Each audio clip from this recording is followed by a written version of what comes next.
Okay student, तो हम लोगों ने अभी डिस्कस किया कि agrochemical and their side effect. तो अभी हम आते हैं कि उसके अल्टरनेटिव के रूप में हम ऑर्गेनिक फार्मिंग को देखते हैं। और नॉट ओनली ऑर्गेनिक फार्मिंग, तो जब हमने साइड इफेक्ट पढ़ा तो ये जो पेस्टिसाइड है, इंसेक्टिसाइड है, हमने बायोमैग्निफिकेशन में पढ़ा कि किस तरीके से जो ये इंसेक्टिसाइड या पेस्टिसाइड हार्मफुल केमिकल्स हैं वो धीरे धीरे हमारे बॉडी में उनकी कंसंट्रेशन बढ़ती है, क्योंकि हम वेजिटेबल्स को कंज्यूम कर रहे हैं, एग्रीकल्चर प्रोडक्ट को कंज्यूम कर रहे हैं, तो उनकी जो कंसंट्रेशन वो हमारे बॉडी में भी आ रही है, तो वो हमारे लिए भी हार्मफुल ही है। तो ये हम लोगों ने पढ़ा है, वो बायोमैग्निफिकेशन में मैंने क्लियरली आपको बताया, यूट्रोमैग्निफिकेशन में। अगर आपको कोई डाउट हो तो उस लेक्चर को आप देखिएगा। तो अब हम आते हैं कि ऑर्गेनिक फार्मिंग क्या है। अब ऑर्गेनिक फार्मिंग का जो कॉन्सेप्ट है वो टोटल कॉन्सेप्ट रिलेटेड है कि किस तरीके से हम जो हमारे पास अवेलेबल रिसोर्सेज हैं उनसे हम फर्टिलाइजर प्रोड्यूस करें, organic fertiliser, not inorganic, organic fertiliser. हम ऑर्गेनिक फंगिसाइड, वीडीसाइड का इस्तेमाल करें। तो जो भी हम पेस्ट को कंट्रोल करने के लिए ऑर्गेनिक मेथड है उसको हम लोग इस्तेमाल करें। जैसे आप लहसुन ले लो, लहसुन बीच बीच में हम लोग सब्जियां, जब आप देखोगे ऑर्गेनिक फार्मिंग में कहीं पे भी अगर आप जाओगे किसी प्रोजेक्ट पर, तो उसमें ऐसे बीच में वेजिटेबल्स लगे हुए हैं और कहीं बीच 3-4 क्यारियां ऐसे बनी हुई हैं, उसके बाद बीच में एक हल्दी के लगे हुए हैं, फिर उसके बाद दूसरी लगी हुई थी। कि इसका इम्पैक्ट ये है कि अगर मान लीजिए ये फसल ये डैमेज होती है तो इधर के जो पेस्ट हैं या इंसेक्ट हैं वो हल्दी को क्रॉस करके, हल्दी वाली लाइन को क्रॉस करके, हल्दी वाली क्यारी को क्रॉस करके वो इस साइड नहीं जाएंगे। तो ऐसा सिस्टम होता, मैं आपको उसको पिक्चराइजेशन थोड़ा कर दे रहा हूं, 1 मिनट। अब ये है, हमने यहाँ पर टर्मरिक, हल्दी प्लांट कर दिया, ये गार्लिक, लहसुन की खेती है। इधर हमने टमाटर, चिलीज और जो भी है, इधर भी हमने टमाटर, चिलीज। तो ये इस तरीके से कि जैसे अगर इधर के पार्ट में इंफेक्शन होता है या इंसेक्ट इंपैक्ट करता है तो इधर ये जो है ये इसको क्या कर लेगा, ये जो पोर्शन है ये खुद ही अपने आप में ये ऑर्गेनिक, एक तरीके से ये ऑर्गेनिक पेस्ट कंट्रोल या इंसेक्ट को कंट्रोल करने के लिए, डिजीज को कंट्रोल करने के लिए ये ऑर्गेनिक कॉन्सेप्ट है। और ये इसको कंट्रोल करेगा, इस डिजीज को उधर उस साइड में, जो बाकी जो लेयर है इधर नहीं जाने देगा। तो ऐसा करते हैं ऑर्गेनिक फार्मिंग में। जब आप पढ़ोगे ऑर्गेनिक फार्मिंग के कॉन्सेप्ट को तो उसमें जो एग्रीकल्चर प्रैक्टिसेस में होती है वो लंबी लंबी क्यारियां बनी होती हैं पूरी, और एक तरफ फसल है, फिर उसमें कोई और एक पेस्ट को कंट्रोल करने के लिए, इंसेक्ट को कंट्रोल करने के लिए, डिजीज को कंट्रोल करने के लिए कोई जो ऑर्गेनिक, चाहे हल्दी हो चाहे वो लहसुन हो, ठीक है ना, उसको कंट्रोल करने के लिए किया जाता है। तो ये सारी चीजें हैं। तो ऑर्गेनिक फार्मिंग में हम क्या करते हैं, हम ऑर्गेनिक केमिकल का इस्तेमाल करते हैं, जो प्लांट से, जो वेजिटेबल्स से कुछ मिलते हैं हमको, उन्हीं केमिकल का इस्तेमाल करके हम पेस्ट को, इंसेक्ट को, फंगस को कंट्रोल करने की कोशिश करते हैं। Only organic method, we apply only organic method. तो हम ऑर्गेनिक मेथड की ही बात करेंगे।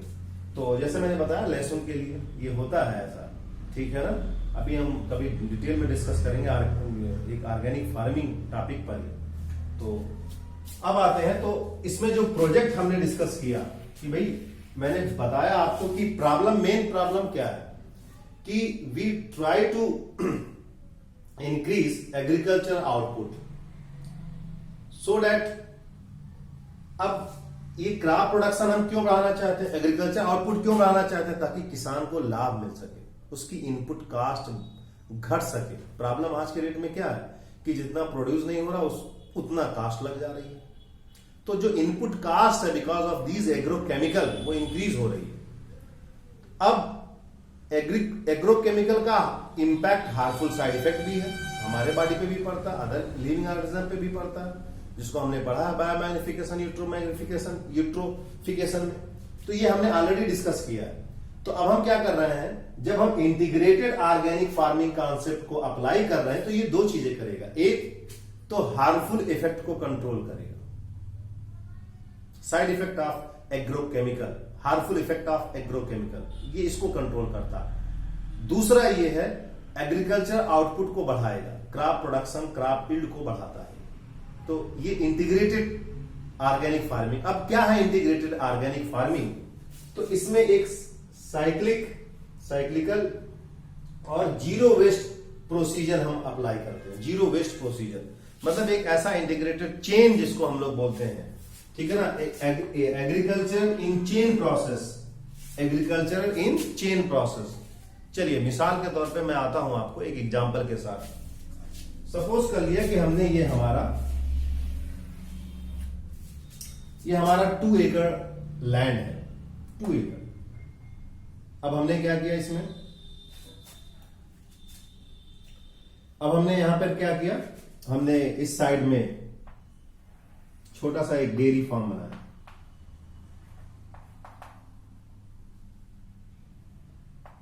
काऊ के लिए, फिर काऊ से निकलने वाला जो काउडंग है, जिसको हम लोग पहले काउडंग केक, गोईठा जिसको बोलते हैं गांव में, तो काउडंग केक, ठीक है। तो इसको हम, अब काउडंग पहले क्या था, पहले इसको एज ए फ्यूल यूज करते थे, ईंधन के तौर पर, और प्रोडक्शन कार्बन इमिशन सबसे ज्यादा होता था इससे।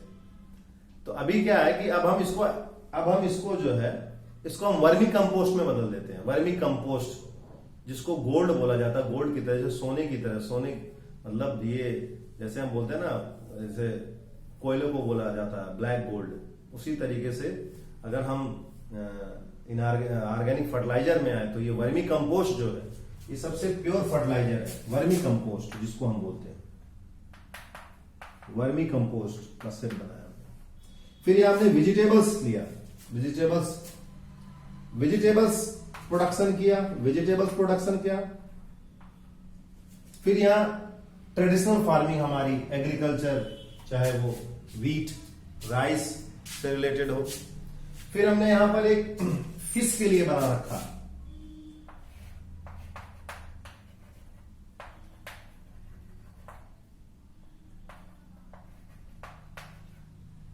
अब इसका इंपैक्ट क्या होता है कि जो एग्रीकल्चर, जब हम जैसे काऊ है, अब उसके लिए क्या चाहिए, उसके लिए जो फीड चाहिए वो हमें यहां से मिल जाएगा। व्हीट और राइस का जो रेसिड्यू है, तो वो रेसिड्यू जो है फीड के तौर पर ये यहां पर डेयरी फार्म में काउस के लिए, जो गाय है उसके लिए ये काम में आएगा। और साथ में जो वेजिटेबल्स रिमेन्स हैं वो भी इस्तेमाल किया जा सकता है इनके लिए। अब इससे जो गोबर होगा, जो भी रेसिड्यू होगा, आपका वेस्ट जो होगा काऊ से निकलने वाला, उसको हम वर्मी कंपोस्ट में बदल देंगे। वर्मी कंपोस्ट एक तरीके की खाद है, ये भी ऑर्गेनिक फर्टिलाइजर है, जो प्लांट को वेल सूटेड, प्लांट के लिए अगर हम कहें तो प्लांट के लिए बहुत बढ़िया, ग्रोथ के लिए बहुत अच्छा होता है, और ये इसकी मार्केट वैल्यू है, ये सेल होती है। तो ऑर्गेनिक फार्मिंग हमने अब हमने क्या कर लिया, हम तो चावल और गेहूं पैदा कर ही रहे हैं, साथ साथ में हमने क्या किया, मिल्क प्रोडक्शन भी किया। मिल्क प्रोडक्शन का जो रेसिड्यू है वो हमने क्या कर लिया, वर्मी कंपोस्ट, जो रेसिड्यू, जो हमको गोबर जिसको हम लोग बोलते हैं, उसको हमने वर्मी कंपोस्ट में बदल दिया, ड्राई बेड में बदल दिया। उसके बाद वर्मी कंपोस्ट में जो केचुए होते हैं, वो केचुए जो जब आप खरीद कर ले आएंगे 500, 600, 500, 600, 700 रुपीज पर केजी वो आपको मिलते हैं। तो जो वर्मी बेड में आप उसको बनाएंगे वर्मी कंपोस्ट को, तो जब आप उसको बनाएंगे वर्मी कंपोस्ट, तो उसमें क्या होता है, वो केचुए भी ग्रोथ करते हैं, वो गोबर को कंज्यूम करेंगे, कंज्यूम करने के बाद उसको वर्मी कंपोस्ट में बदलते चले जाते हैं। तो ये वर्मी कंपोस्ट भी आप प्रोड्यूस कर रहे हैं, आप इसको खुद के खेत के लिए आप इसको इस्तेमाल करेंगे। तो आप ऐसे सिंपल समझिए कि जो प्रोडक्शन है व्हीट, राइस, जो इसका रेसिड्यू है वो हमने इस्तेमाल कर लिया डेयरी फार्म में। डेयरी फार्म से जो निकलने वाला गोबर, उससे हमने वर्मी कंपोस्ट बना लिया। तो ये वर्मी कंपोस्ट फिर हम इसको इस्तेमाल कर सकते हैं व्हीट में, राइस में, वेजिटेबल में। यहां हमने फिश और यहां पर कुछ और, जैसे आप कोई और भी आप ले सकते हैं, अगर आपको गोट फार्मिंग पसंद है तो गोट फार्मिंग भी कर सकते हैं, ठीक है ना। तो यहां हमने फिश ले लिया, अब फिश किस लिए? अब आप चाहो तो वो जो पानी है इसका, जो भी इसका वेस्ट वाटर है, जो भी सपोज कर लीजिए बारिश है, आपने इसको एलिवेटेड रखा है, वेजिटेबल को एलिवेटेड रखा है, डेयरी फार्म को एलिवेटेड रखा है, वीट या एग्रीकल्चर लैंड को एलिवेटेड रखा है, थोड़ा सा ऊपर है वो, और ये गड्ढा क्या है, नीचे है फिश के लिए। तो जो पानी है, जो बारिश का पानी आएगा, जो भी होगा उस पर्टिकुलर लैंड में, सारा पानी आकर के गड्ढे में आ जाएगा। तो एक वाटर कंजर्वेशन भी हो रहा है। वाटर कंजर्वेशन के साथ साथ में फिश आप डाल दीजिए, फिश प्रोडक्शन होगा।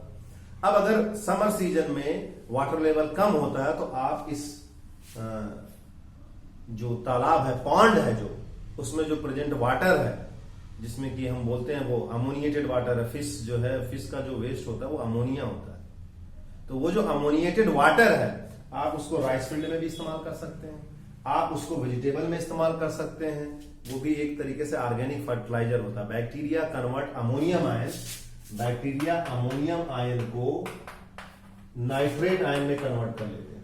Plant absorb nitrogen in the form of nitrate ion. तो जो फिश वाटर है, आप देखो जिस खेत में धान की जिन फसलों में पानी लगा होता है नीचे और मछलियां होती हैं, उसमें प्रोडक्शन राइस का सबसे अच्छा होता है। जैसे हम बासमती राइस की बात करें तो वो वहीं तराई बेल्ट में होता है जहां पर पानी ज्यादा लगा होता है, उसमें मछलियां होती हैं, क्योंकि वो अमोनिया प्रोड्यूस करती हैं, और उसमें जो प्रेजेंट एटमॉस्फेयर में प्रेजेंट जो मतलब जो बैक्टीरिया जो है वो अमोनिया को नाइट्रेट में कन्वर्ट करता है। तो नाइट्रेट क्या है, बेस्ट नाइट्रेट नाइट्रोजन का बेस्ट फॉर्म है, जिससे प्लांट एब्जॉर्ब कर लेते हैं। जैसे हम जिसको हम ऑर्गेनिक राइस के नाम से जानते हैं, जब आप सर्च करोगे तो ऑर्गेनिक राइस के नाम से ये फेमस है, और अमेजन और जैसे बड़ी बड़ी कंपनियों पे ये इसकी कास्ट भी बहुत हाई है। तो this is called organic rice. Organic rice के नाम से एक कॉन्सेप्ट आता है, और ये महंगे भी बिकते हैं बहुत, इसका टेस्ट भी बहुत अच्छा होता है। तो ये मैंने बताया आपको, आप नया टेक्निक इसको हम लोग बोलते हैं इंटीग्रेटेड ऑर्गेनिक फार्मिंग, मतलब आपका जीरो वेस्ट, कुछ भी वेस्ट नहीं है। अगर एग्रीकल्चर रिमेन्स बचे हैं जो भी, सबको हमने डिकम्पोज कर लिया, ठीक है ना, बायो फर्टिलाइजर में, किसमें, बायो फर्टिलाइजर में कन्वर्ट कर लिया, ऑर्गेनिक फर्टिलाइजर में कन्वर्ट कर लिया, डिकम्पोज कर लिया, ठीक है, उसको वापस हम फील्ड पर अप्लाई कर सकते हैं। तो इसमें जीरो वेस्ट ये प्रोसीजर है, साइक्लिक है, ये अपने आप चलता जाएगा, एक दूसरे पे डिपेंडेंट है। दूसरा हमने बताया कि ये इफिशियंसी को इंक्रीज कर देगा। जब आप एग्रीकल्चर प्रैक्टिसेस में, जब आप राइस, वीट, केवल ये आप जब प्रोड्यूस करेंगे, तो इसकी जो एक एट ए टाइम जब प्रोड्यूस होता है तो एट ए टाइम मार्केट में सप्लाई बढ़ जाती है, तो प्राइस थोड़ा सा लोअर रहता है उस समय। लेकिन अगर आप इसके साथ साथ जो एलाइड सेक्टर है, जैसे वर्मी कंपोस्ट है, अब डेयरी से आपका मिल्क भी प्रोड्यूस हो रहा है, वर्मी कंपोस्ट भी प्रोड्यूस हो रहा है, वेजिटेबल भी यहां प्रोड्यूस हो रहे हैं, यहां फिश भी प्रोड्यूस हो रही है। तो एक तरीके से ये आपका कमर्शियलाइजेशन हो गया। प्रॉब्लम क्या है, एक किसान की जो मेन प्रॉब्लम है, this is the regular source of income. तो जब आप वर्मी कंपोस्ट भी प्रोड्यूस कर रहे हैं, वेजिटेबल भी प्रोड्यूस कर रहे हैं, फिश भी, तो आपका day by day source of income जो है पर डे, ठीक है, with in at least per day आप 500, 200, 600 डिपेंड अपॉन योर प्रोजेक्ट, जो भी आपका पर डे की इनकम सोर्स जो है वो जनरेट हो जाती है। तो इसलिए कहा जाता है कि here nowadays we are talking about agriculture in chain process. इसीलिए हम इसको बोलते हैं कि इंटीग्रेटेड ऑर्गेनिक फार्मिंग को हम अप्लाई करेंगे। और ऑर्गेनिक वेजिटेबल्स, ऑर्गेनिक राइस, जो भी ऑर्गेनिक है, मार्केट में उसकी एक वैल्यू है। जो कंज्यूमर है, जो बेस्ट कंज्यूमर है जो मार्केट के, वो इन चीजों को प्रिफर करते हैं।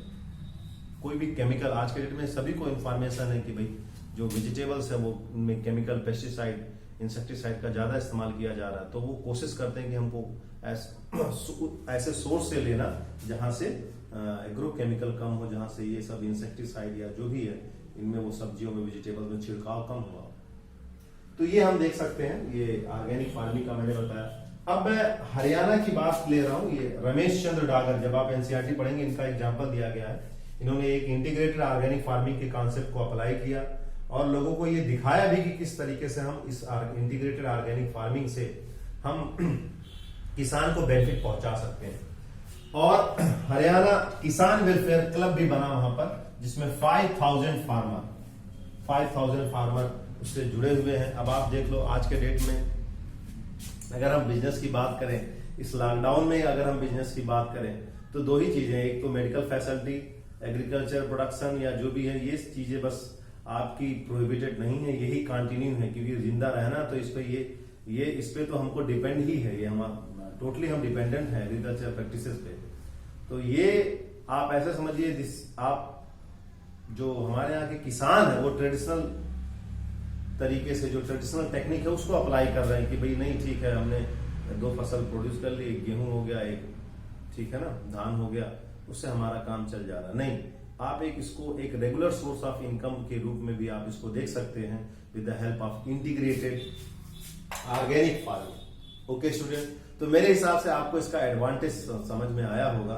एक तरफ जहां हम एग्रीकल्चर इनपुट कास्ट को घटा सकते हैं, वहीं दूसरी तरफ हम जो हार्मफुल केमिकल है उससे बच भी सकते हैं और इसको एक रेगुलर सोर्स ऑफ इनकम में कन्वर्ट भी कर सकते हैं। तो these are the advantage of integrated organic farming.